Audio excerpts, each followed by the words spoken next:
स्वागत है आप सभी लोगों का मेरे चैनल साइंस टू टेक्नोलॉजी में। मैं अनुपम विपुल आप सभी लोगों का स्वागत करता हूं आज के शो फ्यूचर फ्राइडे में। आज हम लोग बात करेंगे कि फास्ट चार्जिंग इंफ्रास्ट्रक्चर कैसे डिस्ट्रॉय कर रहा है ईवी अडॉप्शन को। तो आइए इसे अच्छे से समझते हैं। तो सबसे पहले समझिए कि हुआ क्या। तो हुआ था कि आपको थोड़ा टाइम लाइन को समझना पड़ेगा ताकि समझिए कि क्या चीज़ का अडॉप्शन सही चल रहा है, क्या चीज़ का अडॉप्शन धीरे चल रहा है।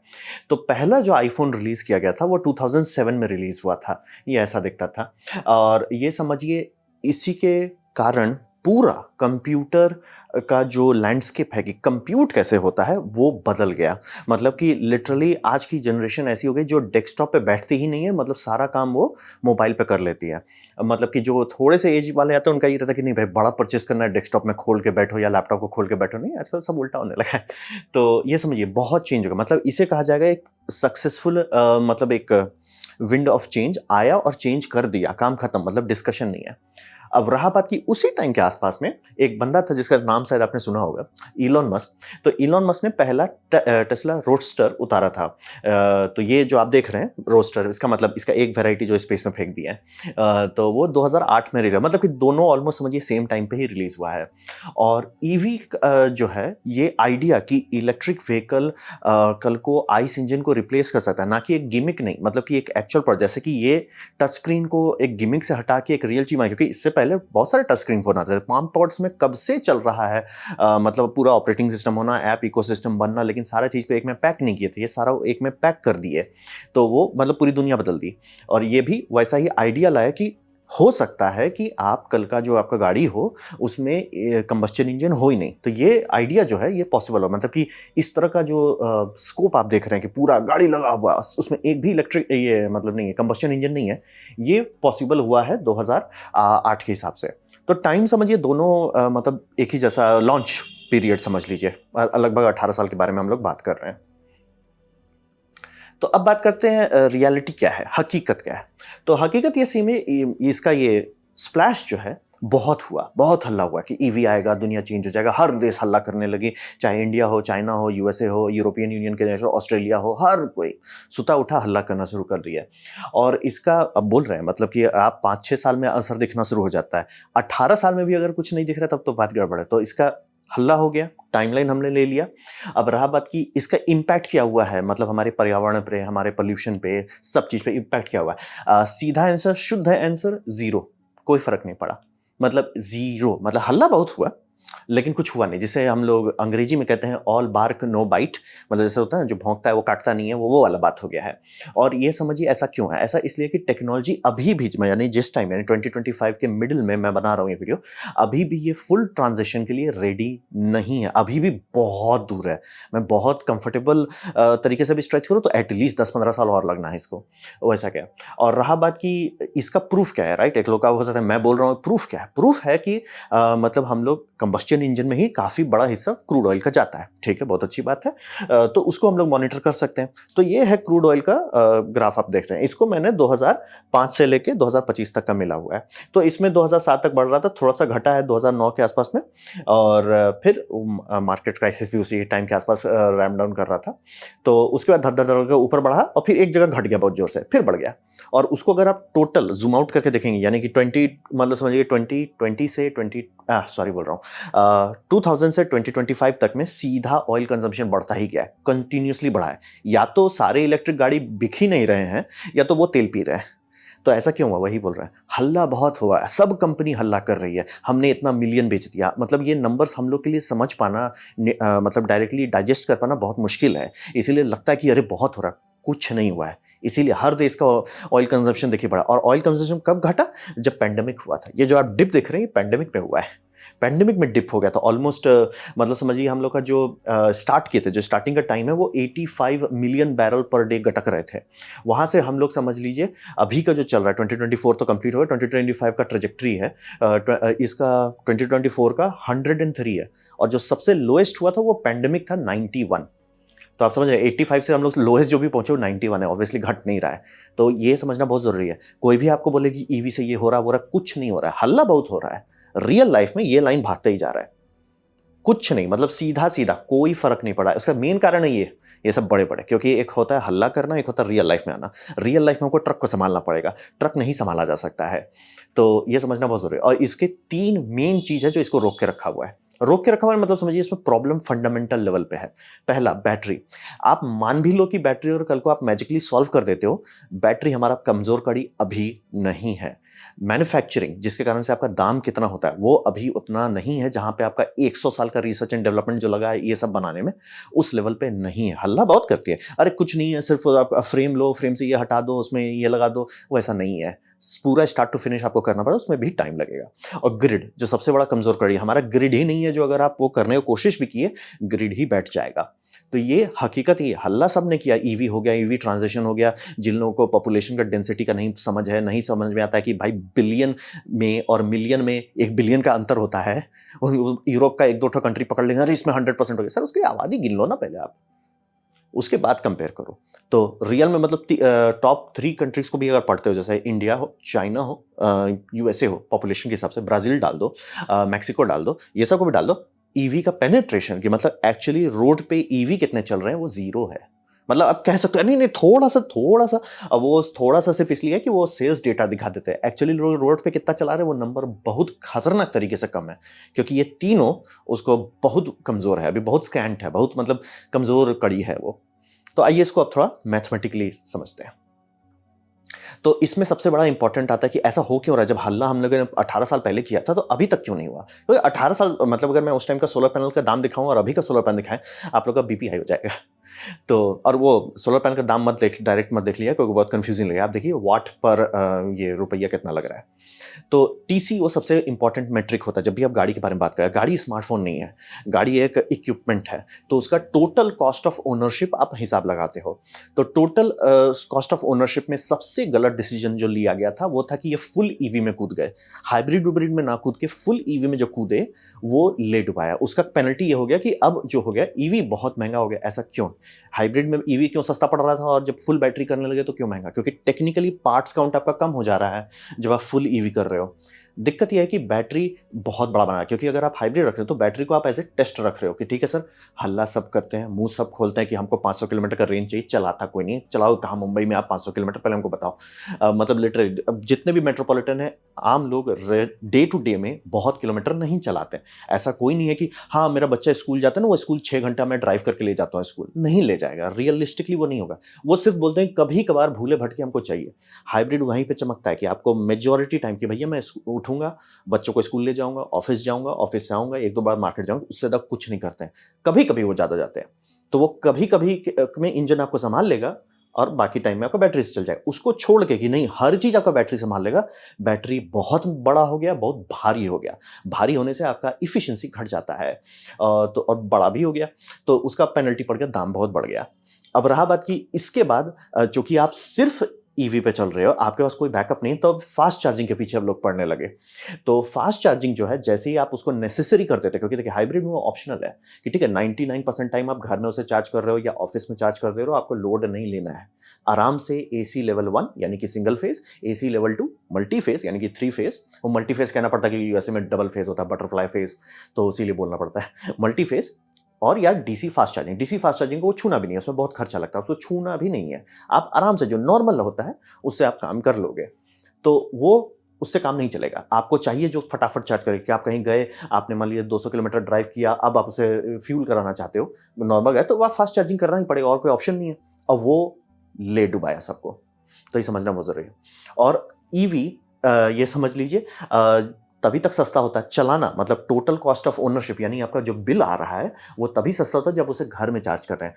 अगर उसे आप फास्ट चार्ज किए, आपका बिल पेट्रोल से ज़्यादा आएगा, डीजल से ज़्यादा आएगा, सीएनजी से तो मैं कंपेयर भी नहीं करूंगा। तो यहाँ पे आपको एक सिंपल चार्ट लेते हैं, आपको इस तरह के बहुत सारे चार्ट्स अवेलेबल हैं कि गाड़ी को अगर आप पेट्रोल को कन्वर्ट करते हो थर्मोडायनेमिकली कितना उसमें किलोवाट आवर है, तो हिसाब लगाया जा सकता है कितना किलोवाट आवर खा रहा है आपका कंबस्चन गाड़ी। जैसे कि आप निसान टाइटन लेते हैं, पिकअप ट्रक जैसा है, डॉज लेते हैं, या ऑडी A4 लेते हैं, कॉम्पैक्ट गाड़ी है, तो ये सब लगभग आपका चलता है 1.6 किलोमीटर पर यूनिट। मतलब कि अगर कन्वर्ट कर रहे हैं तो हिसाब वो आता है, ये सब यूनिट आपका मिल गया। इलेक्ट्रिक गाड़ी बहुत एफिशिएंट है, ये अब आप लोग सुनते होंगे हर जगह। तो उसका मतलब क्या है? उसका मतलब ये है, जो कि इसमें इलेक्ट्रिक में नापना बहुत आसान है। तो इलेक्ट्रिक में हम लोग नापते हैं आपका, जैसे टेस्ला मॉडल एक्स जो है 4.4 चलता है। ह्यूंडई आईक्यून कॉम्पैक्ट कार है, वो 5.8 किलोमीटर चल जाता है एक इस पे क्या बोलते हैं, एक यूनिट बिजली पे। ऐसे ही नापा जाता है, जैसे आपका किलोमीटर पर लीटर में आपका नापा जाएगा कंबस्शन गाड़ी को, हम लोग नापते हैं इलेक्ट्रिक गाड़ी को यूनिट मतलब किलोमीटर पर यूनिट में। तो उस मामले में आप देख सकते हो कि लगभग 3 से 4 गुना बेटर हो जाता है। तो बल्ले बल्ले। अब रहा बात कि 3 से 4 गुने का अंतर होता है आपका नॉर्मल चार्जर और फास्ट चार्जिंग के बीच में। यानी अगर आप फास्ट चार्ज किए, अब आपका पैसा का बिल इतना आएगा कि आप लटक जाओगे। मतलब आपको एक्चुअली लगेगा भैया मैं पेट्रोल ही क्यों नहीं चला लूं, सस्ता पड़ेगा, सीएनजी तो फ्री पड़ने लगेगा, इतना खर्चा आता है। ऐसा क्यों? क्योंकि होम में, इंडिया का अगर होम का कॉस्ट निकालेंगे तो रफली 3 रुपया से लेके 8 रुपया तक में एक यूनिट मिलता है। जनरली इसी रेंज में मिलता है। अब कोई ऊटपटांग जगह का मत बता दीजिएगा वो यहाँ पे 600 रुपये का मिलता है, वो अलग बात हो गया। और वहीं पे अगर आप फास्ट चार्जिंग से यूनिट, क्योंकि आप उसमें कार्ड स्वाइप करोगे, उसमें दिखाएगा कितना यूनिट आपका गाड़ी खाया, हम उतना बिल दे रहे हैं, वो आता है 15 to 30 रुपीज। वो गैप एग्जैक्टली उतना है जितना आपका ये है। यानी कि अब आप वहीं पहुंच गए कि भैया मैं तेल ही चला रहा हूं। यानी कि अगर आप फास्ट चार्जिंग के भरोसे चले, जो कि फोर्सफुली अब सबको फोर्स करना है, क्योंकि हम लोग फुल ईवी पे चल गए, तो अब ये ऐसा हो गया कि जितने बार भी आप वो स्वाइप करा रहे हैं, आपका बिल इतना आ रहा है कि भैया फायदा क्या हुआ। मतलब लिटरली आपको झटका लगने लगेगा। अगर आप घर में चार्ज करते हैं, आपको पता भी नहीं चलेगा, नॉर्मल टाइम में कोई टेंशन नहीं लेना है। लेकिन अगर आप बार बार फास्ट चार्ज करते हैं, लिटरली सदमा लग जाएगा आपको कि भैया इतना खर्च क्यों हो रहा है। तो यही पसंद। और रहा बात, ये सारा बेस्ट केस सिनेरियो है, इंडिया में नहीं होगा। बोले ऐसा क्यों? क्योंकि इंडिया में एसी चलाना पड़ता है। इंडिया में जैसे एसी चलाएंगे, ये जो सर मैं आपको बता रहा हूँ, Hyundai आइकॉनिक का जो 5.8 आ रहा है किलोमीटर पर यूनिट, वो बहुत अच्छा लग रहा है। बस दिक्कत यह है कि एसी लगभग मिनिमम वो भी यूरोपियन कंट्री का रेटिंग है कि 3 यूनिट खा जाता है 1 घंटे के अंदर। यानी कि दिल्ली में जैसे मैं था, प्रगति मैदान और होटल के बीच में 22 किलोमीटर की दूरी थी, तो 22 किलोमीटर प्रति घंटा पे चलेंगे 1 घंटे में पहुंच जाएंगे। वैसे उतना तो चल ही नहीं पा रहे, 2 घंटे हम लोग का लग रहा था पहुंचने में। यानी कि एसी शुद्ध 2 घंटा चला, और वो इंडिया की गर्मी में उससे ज्यादा खाएगा, 4-5 यूनिट पर घंटे खाएगा। तो पता चला आपका डिस्टेंस ज्यादा नहीं ट्रैवल कर रहा है, लेकिन एसी ज्यादा खा रहा है। यानी कि आपका बैटरी ज्यादा डिप्लीट हो रहा है, इसीलिए रेंज भी एक्यूरेट नहीं नापा जा पा रहा है कि कंप्यूटर करेगा कैलकुलेट कि हाँ मतलब इतना बैटरी रहे। फिर आप देखो थोड़ा देर बाद ये कुछ ज़्यादा नहीं घट रहा है, बहुत ज़्यादा घट रहा है। वो घट इसलिए रहा है कि आपका एसी ज़्यादा बिजली खा रहा है। तो और जहाँ एसी का बिल लगाना पड़ा, जो कि इंडिया में करना ही पड़ेगा, तब ये आपको लिटरली इतना महंगा पड़े। भैया पेट्रोल चला लेते हैं, सस्ता रहेगा, ये इतना महंगा पड़ जाता है। तो वही टोटल कॉस्ट ऑफ ओनरशिप जो है, जहां पे आप फास्ट चार्जिंग छूते हैं, वो सारा दरवाजा को खोल के उससे निकाल देता है, सारा आपका कोई फायदा नहीं। तो जो जितना लोग पगला रहे हैं ना कि फास्ट चार्जिंग करेंगे, या बीवाईडी ने ये दिखा दिया हर साइड, बीवाईडी का जो चार्जिंग उसका मिनिमम कॉस्ट है आ रहा है, उसको अगर रुपीज में कन्वर्ट करें तो उससे बहुत ज्यादा है, 60 या 70 रुपीज है। कुछ कुछ केसेस में $2-3 का बात कर रहे हैं वो लोग, $2-3 लग जाएगा, क्योंकि उतना पावर का लाइन बिछाने में आपका जान निकल जाएगा। तो यही समझिए कि फुल ईवी में जाना हमारे लिए बहुत भारी साबित हुआ, क्योंकि पहली बात वो गाड़ी को भारी कर दिया, महंगा कर दिया, और उसके चलते हमें फास्ट चार्जिंग पे रिलाई करना पड़ा। क्योंकि ऑब्वियसली अगर अब आप सिर्फ बैटरी पे चल रहे हो, कहीं पे भी जाओगे तो फास्ट चार्जिंग के बिना आप लॉन्ग डिस्टेंस नहीं कवर कर सकते। अब लॉन्ग डिस्टेंस के लिए आपको फास्ट चार्जिंग चाहिए, फास्ट चार्जिंग के लिए आपको ज्यादा खर्चा देना पड़ेगा। ज्यादा खर्चा आप दोगे तो भैया एंड में सिर्फ रिपीट होगा कि भैया फायदा क्या हुआ। और वहीं अगर आप चार्जर का कॉस्ट देखें क्यों इतना आ रहा है, ऐसा नहीं होता कि कंपनी लूट रही है, सब कंपनी लॉस पे चल रही है। आप बहुत सारे इंडिया में जाइए, जैसे कि मैं कानपुर में था, कानपुर में जो स्वामी विवेकानंद करके एक जगह है, वहाँ का जो रोड है उसमें फास्ट चार्जर्स है, सब सब खराब पड़ा रहता है। मैंने बहुत जगह और इंक्वायरी किया, हाँ भाई सब जगह रखा है, सब खराब है। बोले क्यों भाई सब खराब? क्या 2-2 करोड़ का लगाए हैं और कहीं पे उसका रिकवरी नहीं हो रहा है। बोले 2 करोड़ क्यों आ रहा है? अब आते हैं, आपको सबसे पहले आपको लगेगा बहुत बड़ा खर्चा हार्डवेयर एक्विजिशन का, ठीक है। जैसे ये जो दिल्ली एक्सपो में थे तो हम लोग को देखने को मिल गया 30-30 लाख रुपया का आता है 200 किलोवाट आवर का, ये 200 किलोवाट का, ये समझ लिए डीसी कन्वर्टर। और वो इसलिए महंगा होता है, जब आप एसी लेवल 1 और एसी लेवल 2 बात कर रहे हैं तो वो सिर्फ एक कॉन्टैक्टर है जो ऑन ऑफ करेगा, सेफ्टी फ्यूज है, और माइक्रो कंट्रोलर जो गाड़ी से बात करेगा और वो गाड़ी को सिर्फ ये बताएगा देखो मेरा पावर है 7 किलोवाट का, तुम 7 किलोवाट ही खाओ, 7 से ज़्यादा मत खाओ, 7 से ज़्यादा खाओगे हम कट कर देंगे। और वो कुछ नहीं करता है। जैसे ही फास्ट चार्जिंग की बात करते हैं, फास्ट चार्जिंग में एसी टू डीसी कन्वर्टर लगा होता है, वो बहुत महँगा पड़ता है। इसीलिए आप एक गाड़ी में फ़ास्ट चार्जिंग एसी से नहीं हो सकती है, डीसी से करना पड़ता है, क्योंकि वो कन्वर्टर इतना बड़ा हो जाता है। ये जो बड़ा-बड़ा बिल्डिंग है वो कन्वर्टर ही है। कुछ-कुछ केस में जैसे टेस्ला ये स्मार्ट काम किया था कि उन्होंने बहुत ऑर्डर तो किया ही इसको समझ लीजिए ओईएम्स को कि भैया हमें एसी टू डीसी कन्वर्टर दो जो हमारा ऑनबोर्ड चार्जिंग करे। ऑनबोर्ड चार्जर आप देखिए बहुत सारी गाड़ी में आपको ऑप्शन नहीं मिलेगा। 10 किलोवाट का ले सकते हैं या 17 किलोवाट का ले सकते हैं। कुछ-कुछ मॉडल में 22 किलोवाट मैक्सिमम आता है, वो आप ले सकते हो। तो टेस्ला क्या किया कि उसको खूब सारा ऑर्डर कर दिया और जो टेस्ला का फास्ट चार्जिंग देखते हैं उसमें खूब सारे वो इन्वर्टर एक जगह पर स्टैक कर दिए, तब जाके आपको वो 100, 200, 300 वो सब दे पा रहा है। तो वो खर्चा जो है कि मतलब मैं एकदम 10 सी पे आपका बैटरी चार्ज कर रहा हूँ, 20 सी पे बैटरी चार्ज कर रहा हूँ, कर दे रहे हो सर, उसके लिए उतना बिजली लाना पड़ रहा है। और बिजली में 2 चीज़ होता है, एनर्जी कितना बिजली आप खा रहे हो, दूसरा पावर कितना ज़ोर से खा रहे हो। ज़ोर से पावर अगर आप खाने लगते हो तो नॉर्मल ट्रांसफार्मर बोलेगा सर हमसे नहीं चलेगा। नॉर्मल हम लोग के मोहल्ले सबको चलाने वाला ट्रांसफार्मर बेयरली आधा मेगावाट का होता है, बेयरली। वहीं पे अगर आप ऐसा करने लगते हो कि ये सब 4-4 मेगावाट का झटका मारेगा तो ऑब्वियसली आपको 11 केवी से काम नहीं चलेगा, आपको 33 केवी में जाना पड़ेगा या भगवान बचाए 125 केवी में जाना पड़ेगा। उसका पैसा सब आएगा। ऑब्वियसली वो उतना खर्च किया है तो ऑब्वियसली उससे रिकवरी लेगा, नहीं तो उसका फ़ायदा क्या हुआ? फिर आपका आता है लैंड लीज़, लैंड बिना लैंड के तो ये सब भी आप नहीं कर सकते।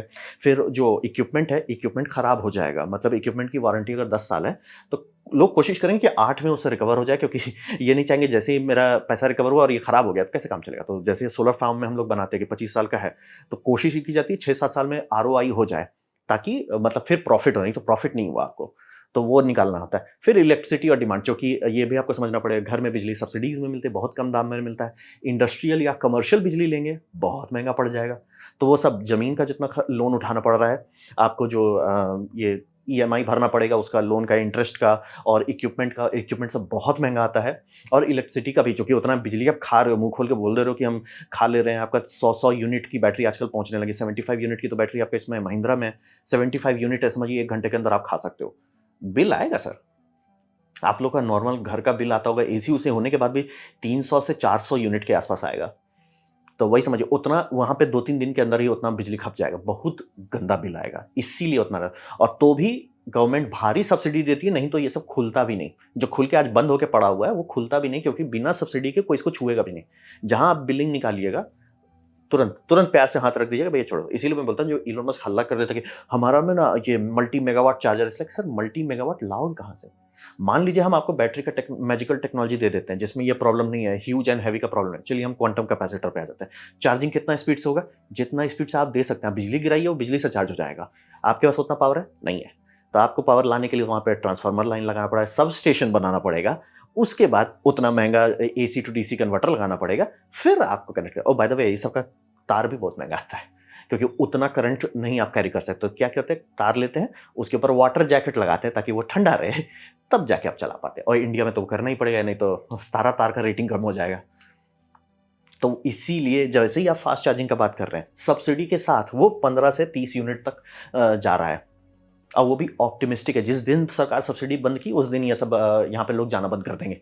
हाँ, अब जो अमीर लोग हैं ठीक है कर लेंगे, लेकिन आम पब्लिक इसको नहीं छू सकती। खरीद के घर में जब तक चार्ज कर रहे हैं वो लोग यूज़ करेंगे हँसी-खुशी। जिस दिन उनको फास्ट चार्जिंग 1-2 बार करना पड़ा, प्यार से वो गाड़ी आराम से वो सेकंड गाड़ी बन जाएगा। यही टोटल कॉस्ट ऑफ ओनरशिप जैसे ही आप फास्ट चार्जिंग छूते हैं, ये लग जाता है। ये जैसे ही लगता है आपका ये जो बेनिफिट आ रहा है एफिशिएंसी का वो खत्म हो जाता है। और एसी चालू किया तब तो छूना भी नहीं है आपको ये सबको। एसी चालू कर रहे हैं अपनी इलेक्ट्रिक गाड़ी में, नहीं चलेगा सर। अब बात करते हैं इसका डिल्यूजन जो मार्केट में आया था वो था कि लोग खरीद लेंगे। लोग को बेचा ये जा रहा था कि ये एक अच्छा चीज़ है जो सस्ता पड़ेगा चलाने में, ठीक है? भले आपका दाम अभी महँगा आ रहा है लेकिन चलाना सस्ता पड़ेगा। वो तो नहीं हुआ। बोले जैसे ही लोग फास्ट चार्जिंग शुरू किया सब जगह आने लगा कि भैया ये तो हमको उतना ही महँगा पड़ रहा है। और ये समझिए इसका लो टू ज़ीरो रीसेल वैल्यू होता है क्योंकि सबको पता है कि इलेक्ट्रिक गाड़ी में कुछ घिसने वाला नहीं है, सिवाय बैटरी के। बैटरी घिस जाता है तो बोले बैटरी में क्या घिस रहा है? बैटरी में जो आपका सेपरेटर है उसमें डेंड्राइट फॉर्मेशन होता है, वो उसको छेद देता है। तो उसका एक अपर लिमिट है कितना बार आप यूज़ कर सकते हैं और उसमें जो इम्प्योर ये समझिए डैमेज एक्यूमुलेट होता है इसलिए कैपेसिटी भी कम हो जाती है। तो और बैटरी ऐसा इंटीग्रेटेड है उसे आप ऐसा अच्छा गाड़ी का बैटरी नहीं है खोल के हटा दिए, पूरा आपको गाड़ी का नीचे का फ्रेम निकालना पड़ेगा। तो रीसेल वैल्यू ऑलमोस्ट बहुत कम होता है या ज़ीरो तक पहुँच जाता है।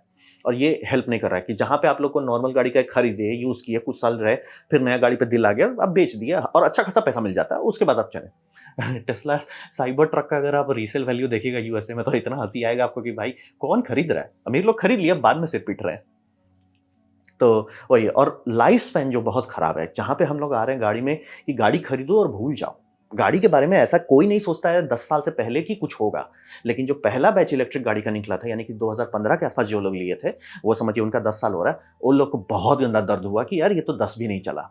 और अभी जो आ रहा, होप कर रहे हैं कि वो 10 चल जाए, यानी कि 2025 में जो लोग खरीद रहे हैं वो होप कर रहे हैं कि 2035 तक एटलीस्ट टिका रहे। और जो कि पहले बैच वाले जो कस्टमर है वो तो सीधा बोलेंगे, जैसे आप बोलिए किसका बात सुनिएगा, किसी रैंडम यूट्यूबर का या किसी रैंडम न्यूज़ चैनल का कि भैया इलेक्ट्रिक गाड़ी बेटर है, या भरसा जिस बंदे ने पहले खरीदा था और वो बोलेगा भैया इसका तो कोई फायदा ही नहीं हुआ, ये तो तुरंत मतलब इसका 8 साल के अंदर ही बोले। कार में आप हमेशा एक्सपेक्ट करते हो कि आज खरीदे भूल गए, ये उल्टा हो रहा है कि कार खरीदे आप ध्यान गिनना शुरू कर दो, दर दर दर दर करो कि भैया रीसेल वैल्यू तो नहीं मिलना है और आपका ये लाइफ स्पैन भी कम है, यानी आपको दूसरा खरीदना ही पड़ेगा, आप चला नहीं सकते उससे ज़्यादा लंबा।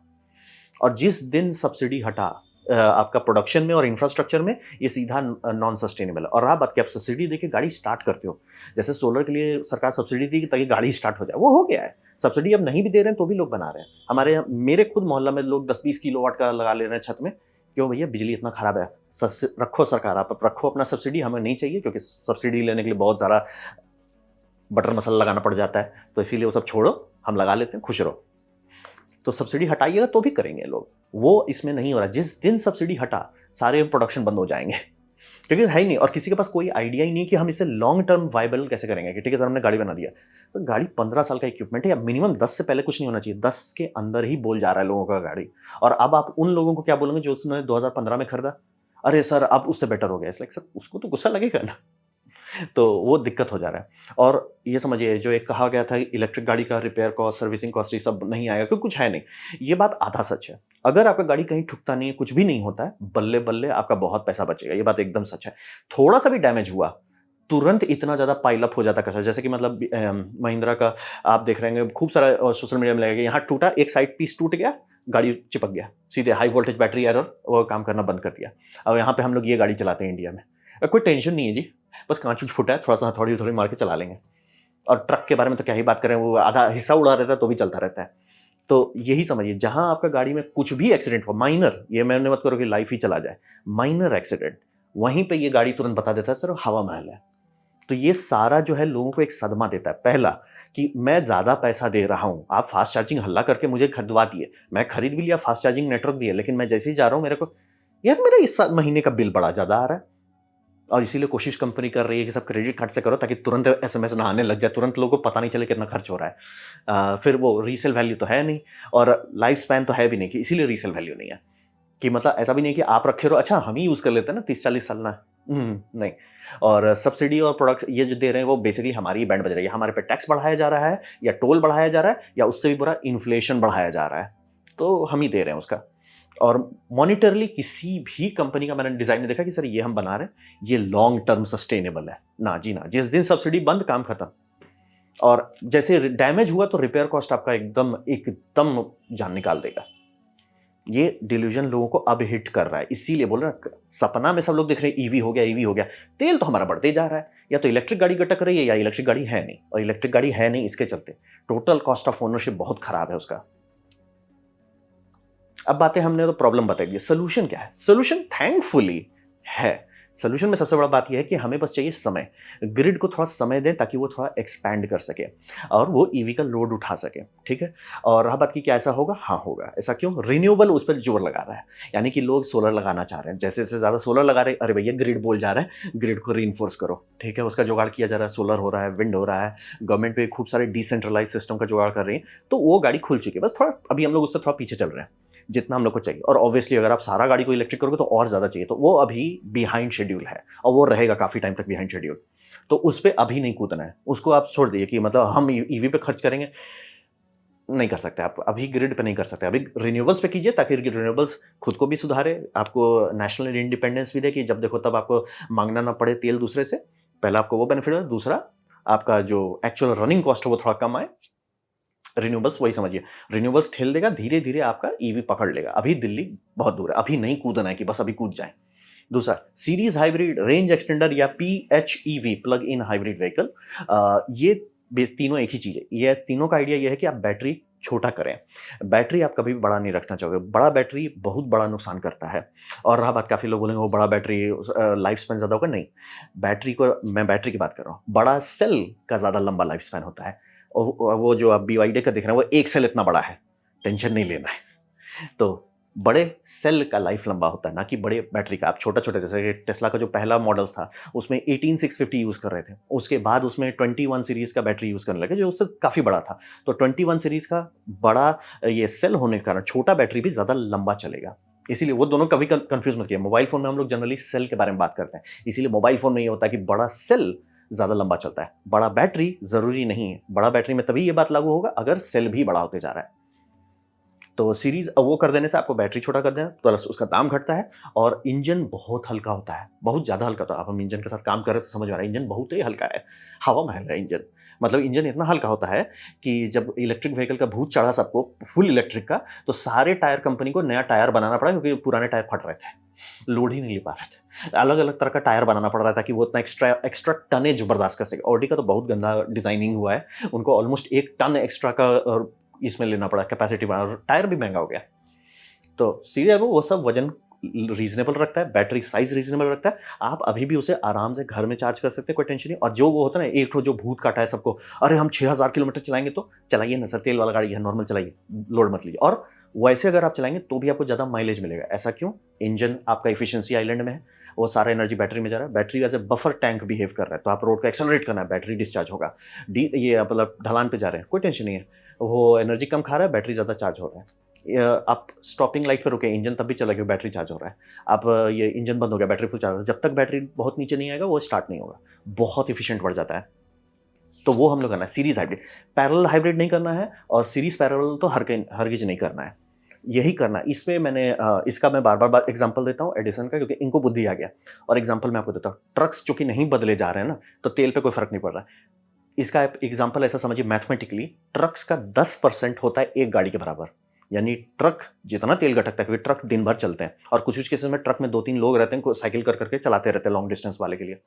तो ट्रक को अगर आप ये कर देते हो कि भैया मतलब 10% बचा रहा है, वो ऐसा होगा कि मार्केट में एक गाड़ी बिका ही नहीं, सिर्फ 10% से। तो ये समझना बहुत ज़रूरी है कि अगर आप ट्रक का फ्यूल घटा पाते हैं 10% ही, बोले 10 से क्या होगा, ज़मीन आसमान का अंतर आ जाएगा देश का अगले साल का तेल खरीदने में, कि भैया हमें तेल उतना खपत ही नहीं हुआ इस साल। वो 10% इसका बचाइए, वो ज़्यादा ज़रूरी है, ना कि आप गाड़ी का 100% बचाइए। 10%, सिर्फ 10। अब वो सीरीज हाइब्रिड से ही हो जाएगा, बैटरी उतना आप उसे चार्जिंग भी मत दो, सिर्फ वो कर दो, उससे हो जाएगा। चार्जिंग दे दो तो और बल्ले-बल्ले।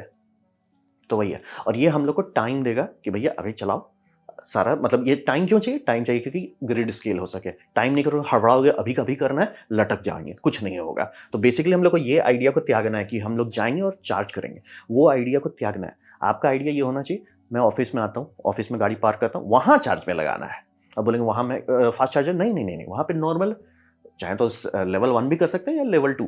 वो बेसिकली एक कॉन्टैक्टर है। बोले क्या कॉन्टैक्टर इंडिया को मतलब इंडिया में भी बनता है और सबको बनाना आता है, ऐसा क्यों? कॉन्टैक्टर के भरोसे सारे मोटर चलते हैं, तो लोड मत लीजिए, वो सॉर्टेड है। मैं फ़ोन उठाऊंगा 10,000 कॉन्टैक्टर्स, आज लो जी sir, take it and go है, टेंशन नहीं लेना है। तो ये सब जो आप देखते हैं ना, जो चार्जर देखते हो, एक्चुअली सिर्फ कॉन्टैक्टर है, और एक बेसिक माइक्रो कंट्रोलर है जो बताता है गाड़ी को, देखो भैया इतना बिजली हमारा कैपेसिटी, तुम इतना ही खाओ, इससे ज़्यादा खाओगे हम कट कर देंगे। और कुछ नहीं है, कोई AC टू DC कन्वर्टर नहीं है। तो वही समझिए, सीरीज हाइब्रिड कर देने से वो हमें टाइम दे देता है कि 90% लोगों का ये काम आराम से, वो घर में आराम से चार्ज कर रहे हैं, ऑफिस में दिन में चार्ज कर रहे हैं, आपको कोई टेंशन नहीं लेना है। और जब दूर जाना है, जैसे मेरे केस में मुझे कोर्ट केस के लिए 220 किलोमीटर जाना पड़ता है वन वे, तो ऑब्वियसली उस टाइम में मेरा गाड़ी इंजन पे चला, और उस टाइम भी बेनिफिट होगा कि भैया तेल कम खा रहा है। तो वो सबसे बड़ा बेनिफिट होगा, और ये हमें फ्यूल का यूजेस अभी घटा देगा, मतलब अभी पर्यावरण को बचा देगा, पैसा अभी बचा देगा, और धीरे धीरे टेक्नोलॉजी को रिफाइन होने देगा कि भैया ठीक है, बैटरी को ऐसा कैसे बनाएं कि जब उसे सर्विस करना हो तो सर्विस कंपोनेंट हो, ये नहीं हो कि सर गाड़ी फेंक दो। तो वो सब नहीं, और रोबस्ट भी तो बनाना है कि भैया गाड़ी डैमेज वेमेज होने पे क्या करेंगे, ऐसा आप नहीं बना सकते गाड़ी, और जी बम्पर में आपका डेंट हो गया ना, भूल जाओ गाड़ी, इट्स लाइक सर क्या फ़ायदा हुआ उसका। तो वो समझना बहुत ज़रूरी है। वो रिड्यूस करेगा, लोगों का आदत बदलेगा, क्योंकि आदत ये होना था, मुझे समझ में नहीं आ रहा कहाँ से सबको भूत काट लिया कि हम फास्ट चार्जिंग करेंगे। भैया बिल देखो कभी फास्ट चार्जिंग का, उसके बाद बात करो। सबको आदत होना है, भैया हम आए घर में लगा दिए, काम खत्म, काम खत्म, और आपको लोड ही नहीं लेना है। तो वही सब कर सकते हैं। और आपको गाड़ी को, खासतौर पे कार सबको डाउन टाइम में चार्ज करना है। डाउन टाइम कब होता है? आप ऑफिस गए, ये यूके में हो रहा है। यूके वालों को बुद्धि कब से आ गई भाई? वो उनका पोल है, पोल पे वो लेवल 2 चार्जिंग है, क्योंकि ऑब्वियसली पोल के ऊपर आप डीसी फास्ट चार्जिंग लगा, पोल ही टूट जाएगा, ट्रांसफार्मर लगता है कुछ कुछ डिजाइन में। तो वो सिंपल है, तार निकाले, लगा रहे हैं, आराम से चार्ज हो रहा है, कोई टेंशन नहीं है। बाहर है, आउटडोर है, कोई टेंशन नहीं है। मतलब वो चाहिए हमें। ये नहीं चाहिए कि भैया हम ना एकदम खर्चा करेंगे, 200 करोड़ लगा देंगे एक एक चार्जिंग स्पॉट में। ट्रक का चार्जिंग स्पॉट का उतना दाम आता है बाय द वे, गाड़ी का मैं बता रहा हूँ, दो दो की ये आ रहा है, 2-2 करोड़ आ रहा है।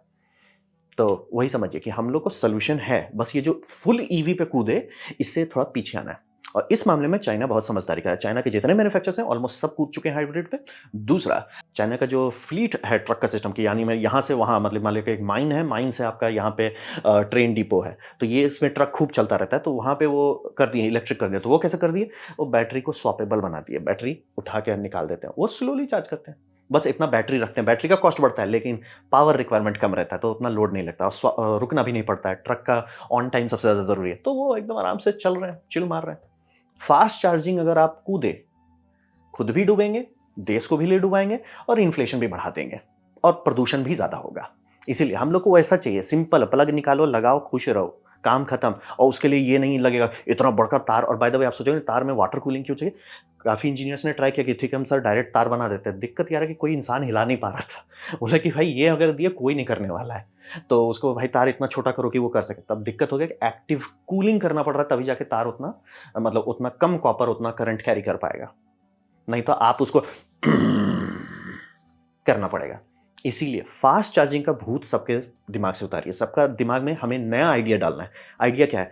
गाड़ी रुका हुआ है, तार लगा दो, लोड मत लो, और कुछ करना ही नहीं। और नहीं सर जी मेरे को ना 10,000 किलोमीटर चलाया, जाओ यार, तेल जलाओ, जाओ खुश रहो, जाओ खुश रहो। वो गैप जो है, जो पीरियडल डिस्ट्रीब्यूशन आपको समझिएगा, तो मेजॉरिटी लोग 50 किलोमीटर या 100 किलोमीटर ही चलाते दिन में, बहुत हुआ तो। कभी कभी जैसे बोला मेरे केस में होता है, रैंडमली जब हमको जाना पड़ता है, ठीक है, वो होता है सब लोगों के साथ, तो उस टाइम में आप चलो ना इंजन पे। तो यही सोल्यूशन है इसका।